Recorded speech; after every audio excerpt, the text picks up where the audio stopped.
Ladies and gentlemen, Sean Penn.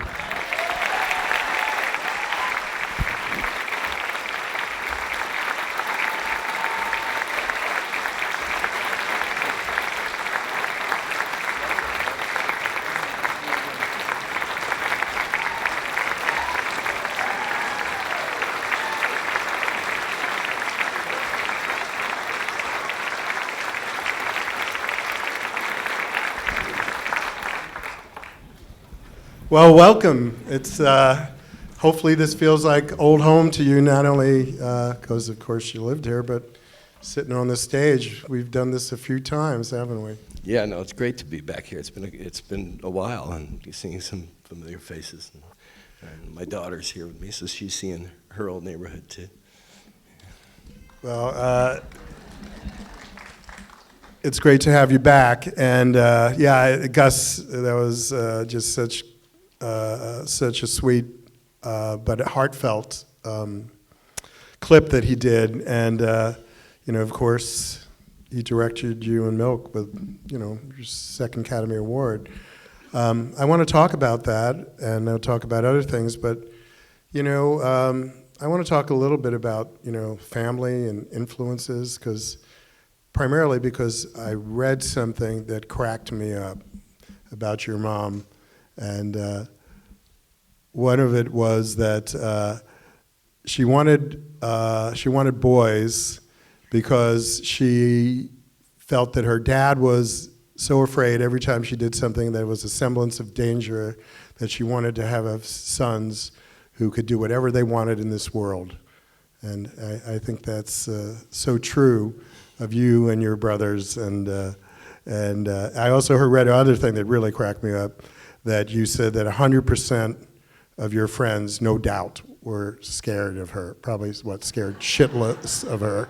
Yeah, which I would think the more accurate thing is she didn't want another girl like her to terrorize the world. She always said if she had a girl, she'd push it back in.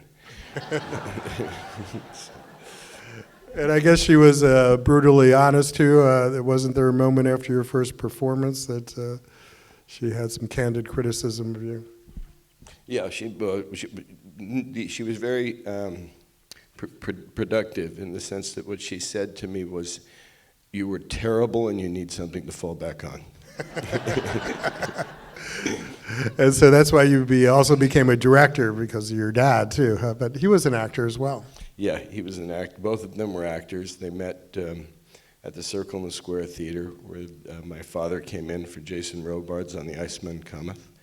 My mother said something very typical of my mother. She kind of condescendingly said to him when he stepped in to be rehearsed with she and the rest of the cast that had been on with Jason, said, you know, of his career, she said, "This is going to be very good for you."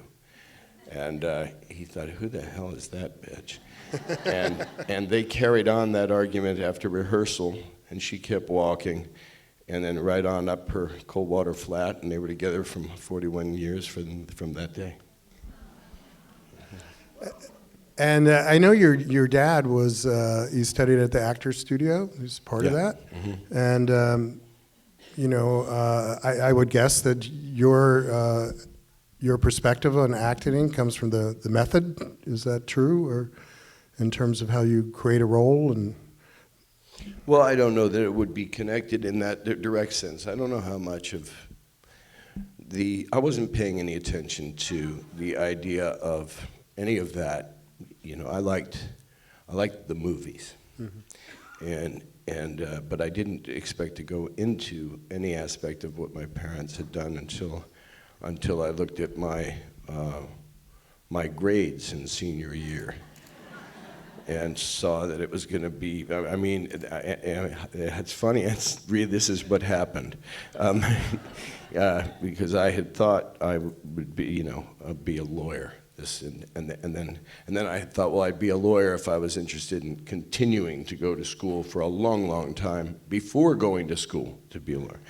So then I suddenly thought, well, my fandom of cinema was such at that time, and I was doing those Super 8 movies and such with my friends in high school, that there was no place, it wasn't like today where anybody with a cell phone's making a movie. It really had to go out of our way to do it. It cost us a lot of money to do it. And so the way to continue or to think that you could was to get involved in theater. And so then I got involved in theater, and in that got involved with acting school. Mm. And then fell in love with theater from the point of view of the actor. But I was never in love with the theater as an audience member. I had already come of a generation that was in love with being able to punch in or pull back. Mm-hmm. And while great theater, makes you feel that you're seeing that, there's very little great theater today, and less great movies today. But at that time, the greatest of things was cinema in the 70s. And I think it's when it was before a lot of, you started to have great playwrights again, and do now. But I think most of them, over from the time of the 50s, the 60s, into the 70s, had kind of been drained out of the theater and into cinema. Right. So you had these movies that were, had all of the skill sets together, and all of the passions together. So there was that, as we talk about that great era of American cinema, because it was a perfect storm. And now, you'll have people who are rejecting what's happening in a lot of the cinema today, going back to the theater, writers I'm talking about. And so you'll start to see more. I don't know where I would be if I was starting today. But in terms of that, it really, my parents' influence came later, in the sense that once I became invested, I started to listen to those conversations and bounce things off of them. And then and yes, we had found ourselves kind of coming from the same point of view at that time. So yeah, you mentioned that it's harder and harder to get great movies. Now, of course, Mill Valley Film Festival has great movies, and they exist. But are you optimistic at all for what's going to happen with movies in terms of disruption? And this is something is really dear to our heart here at the California Film Institute. For those little films that we call diverse, that meaning they could be subtitled, they could have a small budget, they could have they won't have any unknown, and are people going to actually come to the movie theater anymore? How are you, what is your perspective on that? Have any optimism, or? I'm optimistic for the adaptable. I think that if the girl you fell in love with, as for me it was going into a movie theater with strangers and seeing something 40 years ago, 50 years ago, that you knew in 10 minutes, no matter who you met from that time, you'd be able to share a scene from that, and you could talk about it over coffee and they'd know it. You could say the title of that film and they'd know it. That is gone. And there's too much content. I think that it's a deceptive word to say we've democratized it. I think what we've done is we've let it be where you don't have to struggle. Every jerk off with an idea or inspired person with an idea can go out and do something. And so what that's done now in terms of the mediums is that you're pretty much going to get arrested if you put more than 3 thoughts in a movie for commercial release. And so it's television. I haven't, as an audience, I'm not a big, I got Forensic Files and CNN after I take a sleeping pill. And that's it. I'm not going to go and watch something on television. Yeah.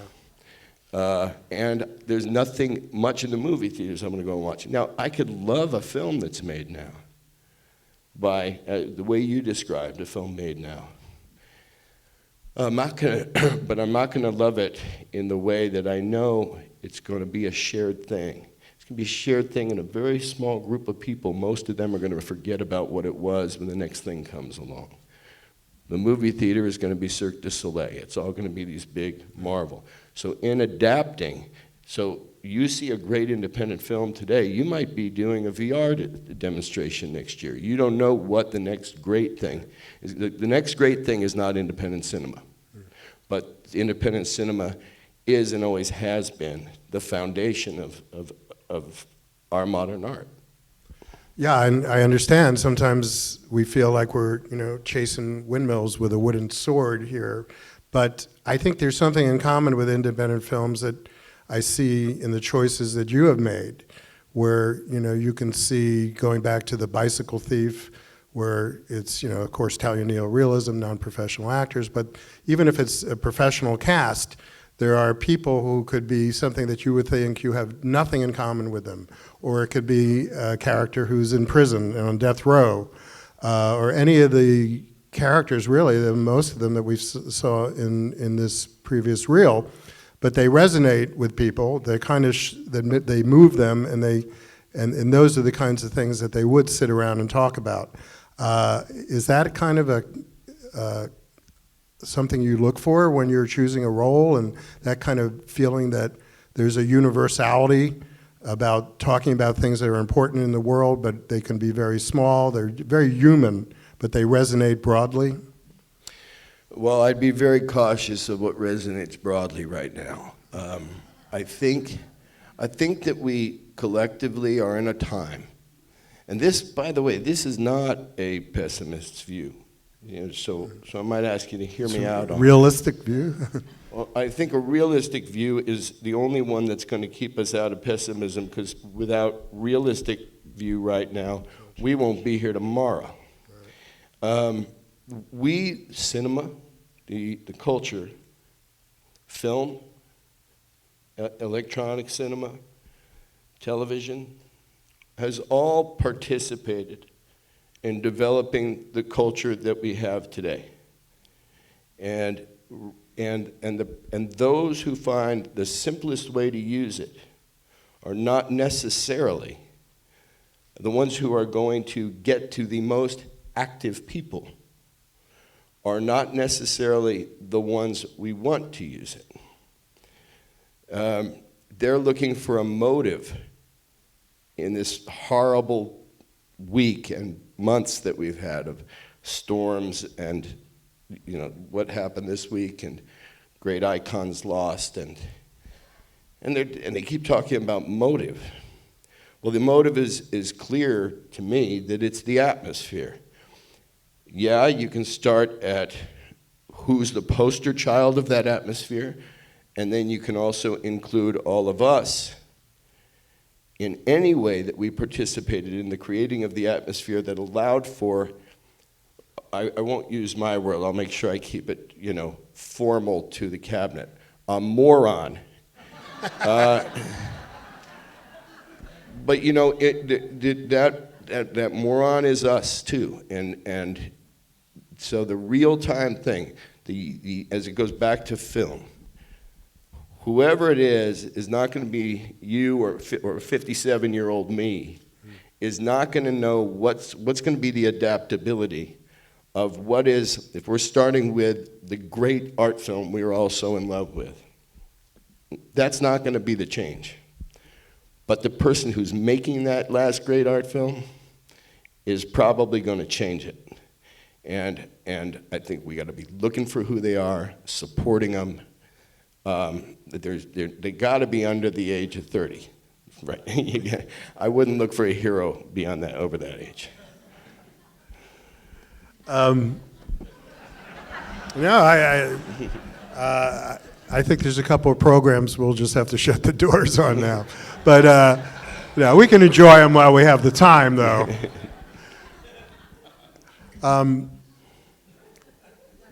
I wanted to talk a little bit about, dig a little deeper in terms of kind of acting, and maybe this is a similar subject. I remember when Albert Maysles was here, the great documentary filmmaker, and he was just giving a master class, and I love those things when they can just talk about one or two things that could change a filmmaker's whole perspective, and it's not really about sitting down and editing. But he said to the audience, and I wanted to see what you thought about it in terms of narrative film. He was talking about documentaries, and he said, no matter what the subject is and how despicable they are, you have to love them.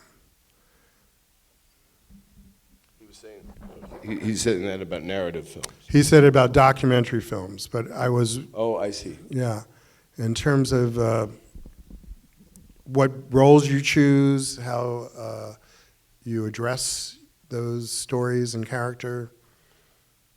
Yeah, I mean, it's very defeating to rage to talk truth, but I think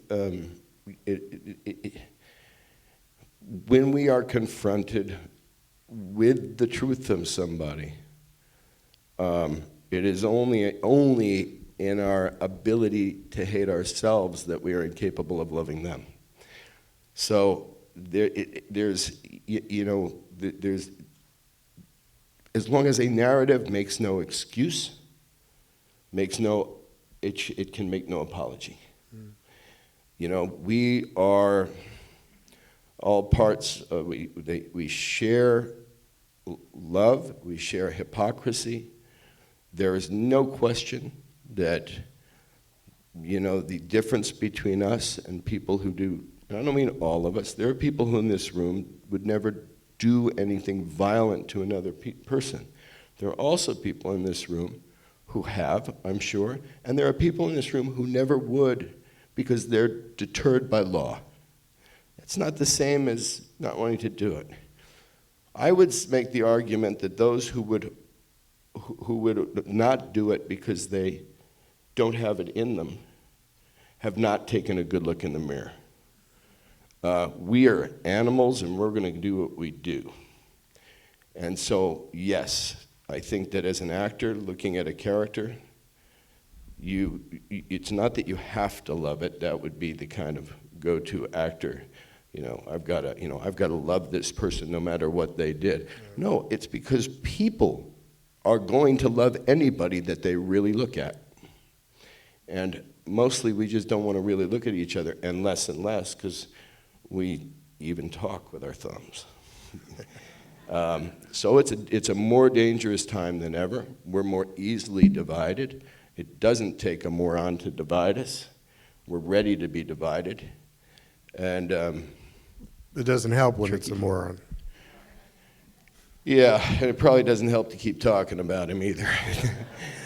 Well, then let's talk a little bit more about acting then. When I see the reel and I see the characters we're talking about, whether it's I Am Sam or things that we will see like Fast Time at Ridgemont High and Milk, the reason I'm asking this is because there was a movie that just came out and I was reading about how the actor was addressing getting into it from the voice. How important is the voice for you in terms of developing character? Because I see these subtle aspects that are just, you wouldn't even really notice them unless you were thinking about it because it's part of the character, and other things that are more pronounced, like I Am Sam. How important is that for you when you're developing these incredible characters? I see some of these scenes and I know there's some coming up in the next reel where, I may need a tissue. I mean, the first thing I'd say about any of that, because I sat in the back and watched the reel too. Maybe different for you, I don't know. Yeah, all I'm seeing is this going, it's just age. But I'm also seeing, how lucky I was to, because I see with Gus Van Sant at the end, but I mean the writers, directors, even in that period of time, to be able to do some of the kinds of movies that are much harder to get made now. Yeah. And I hadn't thought about some of those movies in a long time. But you're going back to an actor's approach stuff, and I mean, I'm more and more coming to that stage of thinking that, there's just everybody's acting all the time. And when we as actors get up here and talk about it, it's like, is he formalizing an idea of how we live, or does he believe he knows something we don't know? And I don't. It's what you'd think it would be. Sometimes the clothes make you feel a certain way. Sometimes you're coming from a piece of your history, and then or sometimes you're making a guttural sound and you start laughing because you think that might be funny for the part or something. And then finally it's just, what can I own every day on this set? And that's not different than, you know, somebody getting geared up to get on a treadmill in the morning. It's not. Could you talk a little bit, maybe starting off with Woody Allen, what that was like working with? So we had 2 clips from Sweet and Low Down, which you were nominated for Academy Award. Yeah, I had a great time working with him. He's you know, he's an unusual man, and I had I think a pretty unique experience in the sense that most of the films that he has done are very ensemble based. You know, there may be roles that have more dominance than others, but they're pretty. And in this one, I'm in every scene of the movie, almost every scene of the movie, and so he was forced to be more social than he would have liked to have been. and then I was able to take advantage of that further because he, just to amuse myself, because people on his crew knew that he wasn't typically getting very friendly with the actors or going out afterwards and so on. Just the fact that we had gone to dinner once sort of set up my ability to fool people in the morning. So when I would get into the makeup trailer in the morning, I could say, oh my gosh, I'm so exhausted because I didn't have any idea that Woody could sing like that. And then they, you know, inevitably these makeup or hair people have worked with him forever, you know, had no idea what I was talking about. I said, what are you talking about? So when he and I went out last night, first of all, we're waiting because we got to get the Bermuda shorts and the cowboy boots and the bowler ties and we were wearing, you know, like the, you know, guinea tees and then once we had our cowboy hats on and we went out, we had to find the right karaoke place. And so I had them going for months that I was going out and doing karaoke with them every night dressed this way. You know, that's become gospel now. That's been quoted in the New York Times and in Esquire. Yeah, but I had a great, he's very direct as a director. He talks like direct as a child, you know. He would say a compliment when he was ready to move on, unless you had something more to offer in another take, might be, you know, that wasn't fatal. Things like that. But I always knew what he meant and liked it and had a great time with him. And then it was a really good script.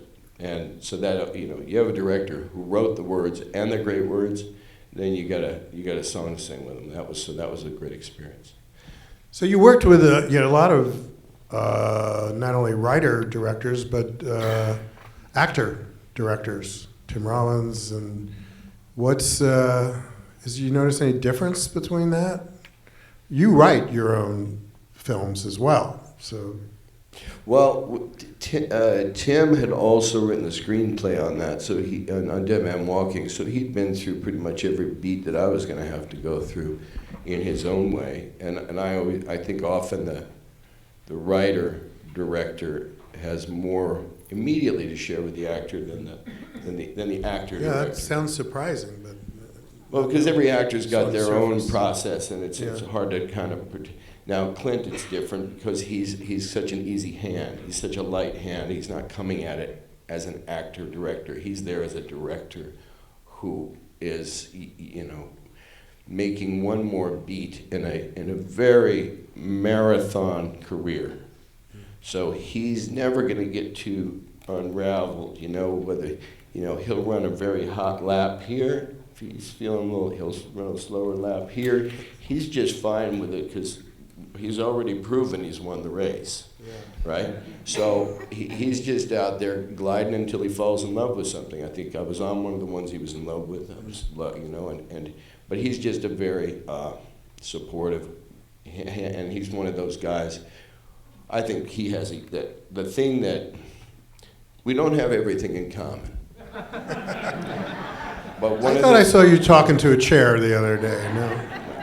But I love. We don't get into that stuff much. But But what we all have in common is, well, here's the thing that we don't have in common. Nobody has in common with him that we all should aspire to. And this comes of who Clint Eastwood is. This is before he's Clint Eastwood on a thing, because that thing of creating an environment, that thing of living comfortably in your own skin enough to let people live in theirs, is just in his DNA. And so when you want a director, he's there. When you don't need something, you don't know where he is. You know, he can, this big icon can disappear and he can be sitting right in front of you when he feels that's what you need. So he's just got that in his personality. He's a very secure guy. Amazing career too, but and that's probably why he's had an amazing career. Terrence Malick, that's a totally different animal. Artist. How was that like from your perspective as an actor? Terry, he's more complicated in a lot of ways. What I'd like to say about him is that I think that he is, at his best, he's the best poet in cinema. I mean, he is the great poet of cinema, and those who might be on his level wouldn't have known his level until he brought it forward. I think he is something, unique in the arts, in that it's homegrown. He is American poetry in cinema, and I think he's the beginning and the be all and end all in a way of it. Complicated man. I can love him or hate him on any given Sunday, and he's the same to me. Well, no, on Sundays he doesn't hate anybody. Me, I'll still maybe have it. But he's tricky. He's a more complicated personality to work with. But Clint. Yeah, but what else to say? I mean, just watch his films. No, his films. We have a very well educated audience. His films do really great in our theater, and we love them. And he's a bona fide original. So whether it's Clint or whether it's Terry or Gus or Alejandro and or James Foley with At Close Range, which is a film that when I saw it, I can't remember when it was made or how old I was, I found very disturbing. But as a director, were there influences there? Are you watching them and taking away anything or to do or not to do? Yeah, I mean, you don't know how much you take. There's certain directors you may share a kind of visual aesthetic with, and you might learn more about how to achieve some of those things. Some, but I would say, for example, like Gus Van Sant. What I took away from Gus was, well, first he made me kind of fall back in love with acting. Just because whatever it was about the way that he works and what he gives his actors and all that. But Gus would be a very hard one to say, here's what I'm going to, as an actor on his set, learn from. Because he's more like Hal Ashby was. Gus doesn't put a Gus Van Sant thumbprint on anything. All of a sudden, these movies appear, and they're as diverse as his talent is. So it's not, where Hal Ashby might make a movie intentionally to look like the 5 o'clock news or whatever, and then make something like Being There, or then he'll design a movie with Coming Home where it's all long lenses and everything, or then Harold and Maude or something like Gus is kind of the guy now who you look at his movies and you can't turn the sound off and put the personality on it. Each movie has a very definite personality, but they have nothing to do with the last one. So I'd say that, among the directors I worked with who I just went along with the ride because I didn't know which ride I was in. Which it's not like he has one style. He lets them, he'll read a script and let him tell it. He'll interpret the style from there. So people, they're all different. And is that that kind of more like you when you're talking about Hal Ashby was one of the greatest, and Gus as well, in terms of the films you made, from Crossing Guard to Into the Wild, very kind of different movies. Is that just you as an individual? You just, you're a human being, you got different tastes, different interests, or a conscious decision? There's a lot of, at least, roots to the things that, when I first start looking at something, that have a root in cinema that influenced me.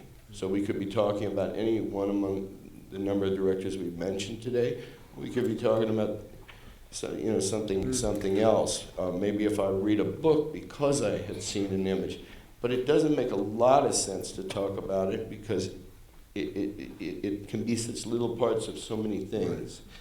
And more, it's just how do we all assimilate the things that move us. And then if that becomes the way we understand the grammar to share it with somebody else, you're not often reinventing the wheel. You're pretty much just saying, what spoke to me, and what part of that is a tool I can use to articulate now what I'm trying to say. Well said.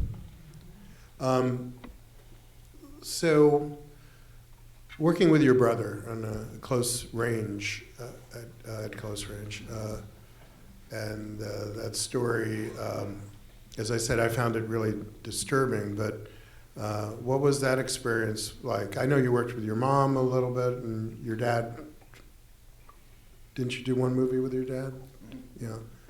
And his part wound up on the cutting room floor or something like that? Yeah. And you were still talking and all that? Yeah. See, I thought you were talking about the movie I did with him that he directed. Oh, yeah. Yeah, no, he didn't cut me out. I cut him out.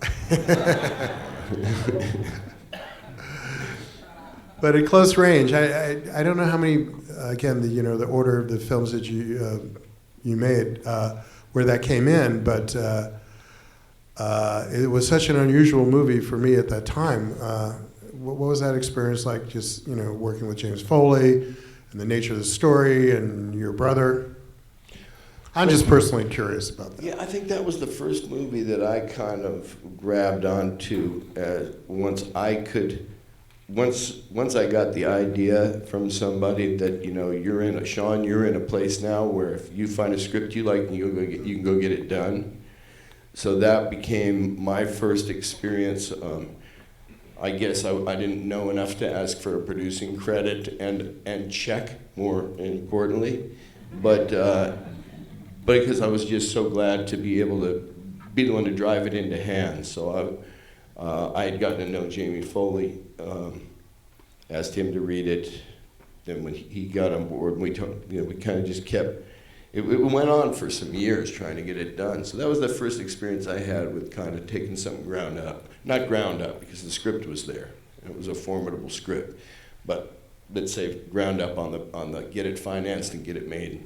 And yeah, I don't know how many people had a chance to see that film, but I'm sure it's available. Though he wasn't one of the directors that you won Academy Award with, I wanted to save Alejandro, towards the end here, because he's such a special guy, and I know he's really special to you, and with 21 grams, and he's just, he always seems to hit the nail on the head here. And what does he mean to you? I mean, well, I think he's, let's put it this way: if cinema directing was boxing, and I didn't know who we'd have to take on next, and I needed a director to be the champion of the world, no matter who it was, right now, pound for pound, yeah, the greatest director of all time. Yeah, and it's amazing, and I thank you for introducing him to me, and then we were on this stage with 21 grams.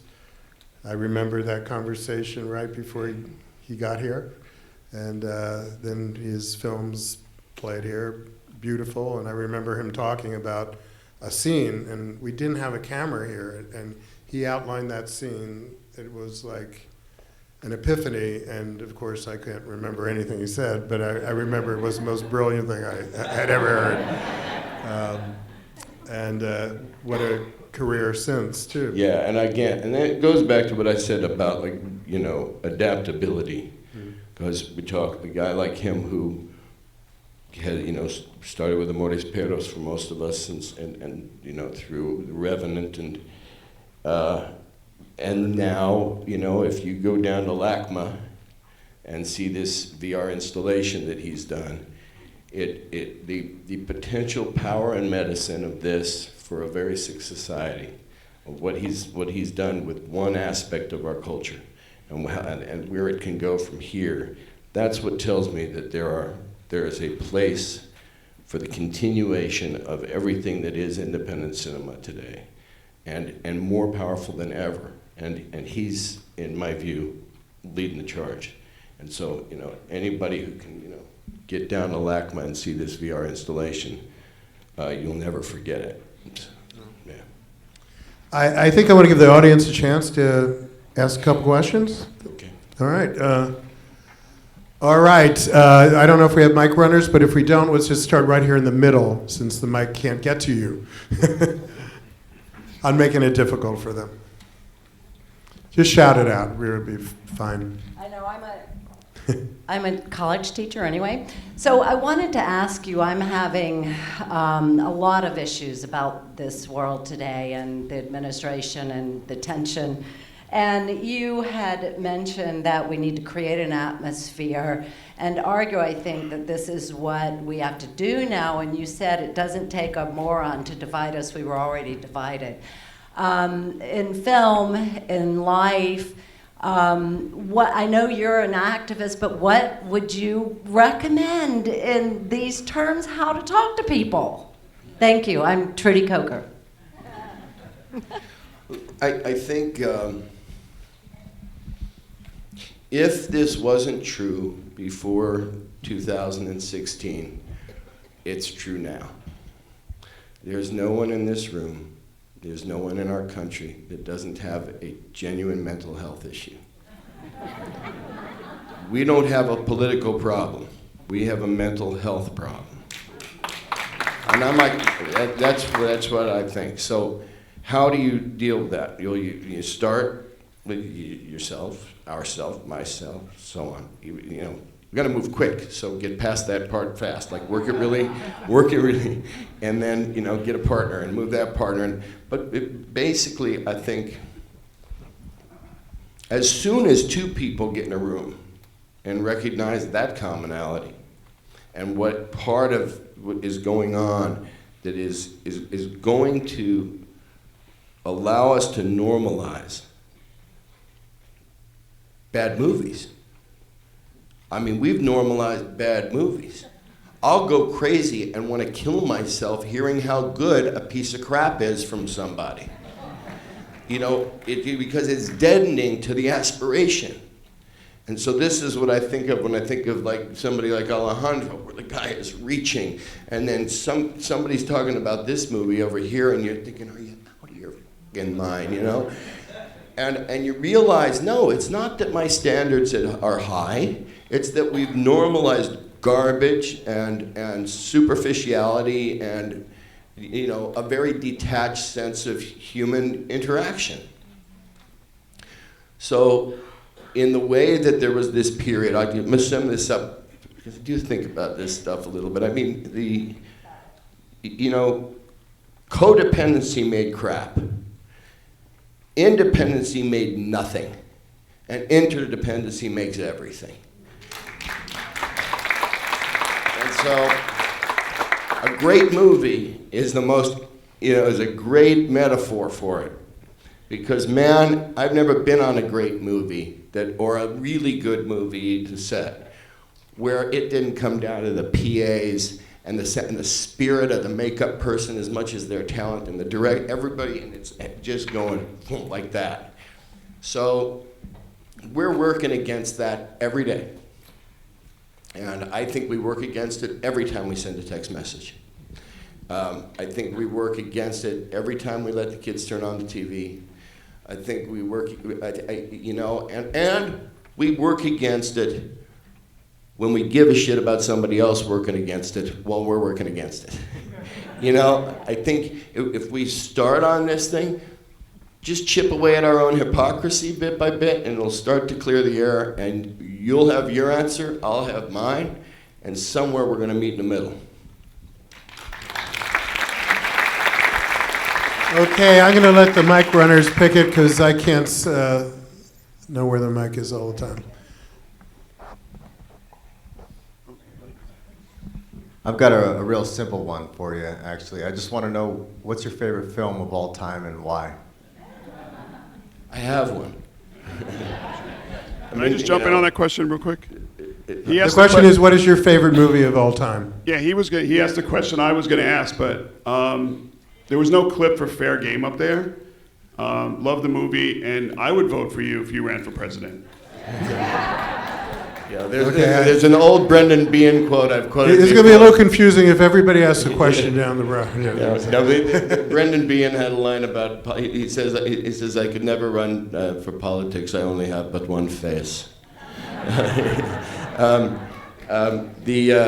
My favorite movie, it's like saying, you know, my favorite child, except in the case of movies, I have a favorite, and I don't know why. I just remember being more impacted. Get choked up thinking about it. It's a Russian movie by Ilham Klimov called Come and See. And don't see it without a seatbelt on, and don't see it if you're not going to sit start to finish. Don't see it like we see movies today and turn it off and stop it and all of that. Get your coffee, take your piss break if you have to, but sit there and see it and have a really, really good friend next to you. Yeah, and I can tell you how much I agree, because when we asked Sean to participate in a series called Films of Your Life based on Truffaut's book of his favorite films, on the stage, Sean picked Come and See. And it's devastating, but a must-see at the same time. Now, you saw that with your dad. Didn't he take you to UCLA Film Archives? Yeah, just screening at UCLA. I had no idea what we were going to see. And then, because I was working in film as a director and an actor at the time when I saw it, and I thought, okay, maybe accounting, maybe, I was just thinking, what I'm ashamed to play in the field this man's playing in. Incredible. Okay, we'll take one here. There was a sort of, from what I understand, a master class that Marlon Brando held at some point for a select group of actors, and I think you were one of them. And it seemed, anytime that's been brought up, it seems to be wrapped in an enigma. What can you talk about? Can you talk about that, or was there a confidentiality agreement? I mean, look, he did. It is wrapped. He's wrapped in enigma. I loved him, and as you know, it's funny if I'm in a small group of friends, I'll love telling stories and talking about that. But I remember one time saying something, and I got a phone saying something very positive about Marlon, and I don't know, he found me somewhere sitting on a toilet with a phone next to it, just after I checked into a hotel. The phone rings and he says, "Don't talk about me." But yeah, he did a class, and a lot of people were there, and he did it for a couple of weeks, and I was at a few sessions of it, and he was, you don't need me to tell you he was a marvel. So in that situation, he was also, and it was eccentric. I think after that, I'm going to get a phone call. Probably not. Okay, another question? I know during Hurricane Katrina, you came on a boat and you rescued people. And I heard on the clip from Alejandro that you were involved in Haiti. And I really admire your humanitarian spirit, and you just go out and do things and you don't ask for permission. And I'm just wondering, what your reaction has been to the storms we've had lately, and if you have any thoughts about what we can do to help people who are victims. Yeah, there are, like everybody else, there's been a lot of storms and a lot of kinds of storms lately. I think, I am among those, without being a scientist, who's pretty convinced that we have a lot we can do about it, and that we're unlikely to do a lot about it until we're going to face these climate issues and the way that man affects it and so on. So, I have this funny thing because of having, sometimes I'll run into people in an airport and it's like, what are you doing about Houston? and I'm like, you first,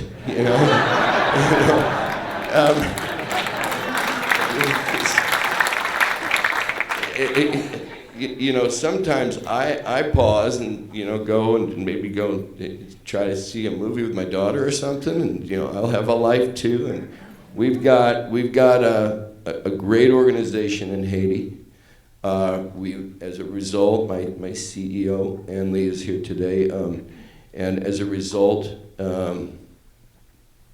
when these latest storms have happened, we have a lot of lessons learned that we can offer. Also, we're in the Caribbean too, so we're now also in Barbuda, in Puerto Rico,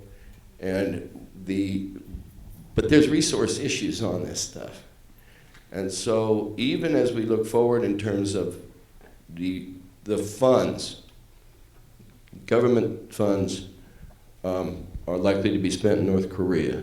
So the funds that the non-governmental organizations are looking at, with everything going on in the world, it's very difficult now. We're talking this year about how, how we can't just fund specifically for Haiti, even though in the past the projects being replicable is desirous.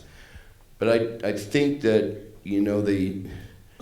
the fact of global warming and what it's now going to repetitively do more and more if we don't deal with it, globally, is moving our own. You've caught me in a time of considering adaptation ourselves, about how we're going to do our mission. And I'm just speaking about, my organization and our outlook this way. I can tell you that what's not a good idea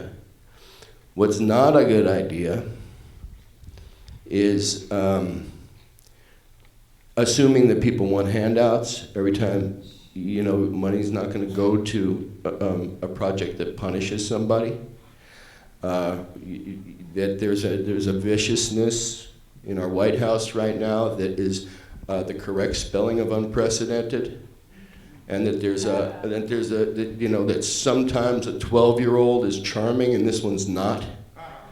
And I think that what we can do about it is not wait for the next presidential election and really spend the time getting each other and our families all over this country to go out and friggin' vote this time.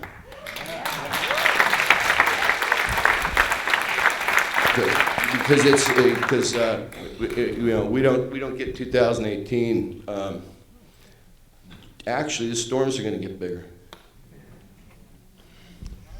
Okay, we have another question over here.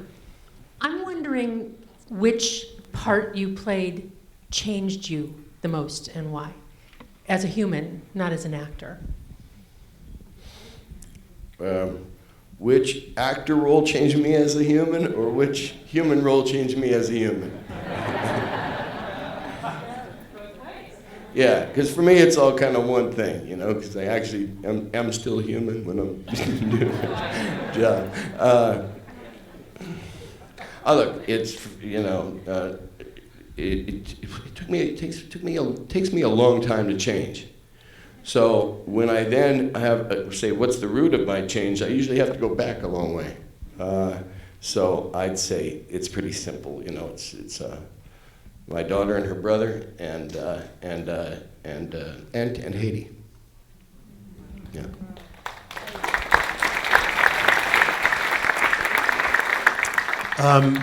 We're going to move on to the other part of the program. So I'm going to ask one of our esteemed staff members to come up with a little something here. Don't look.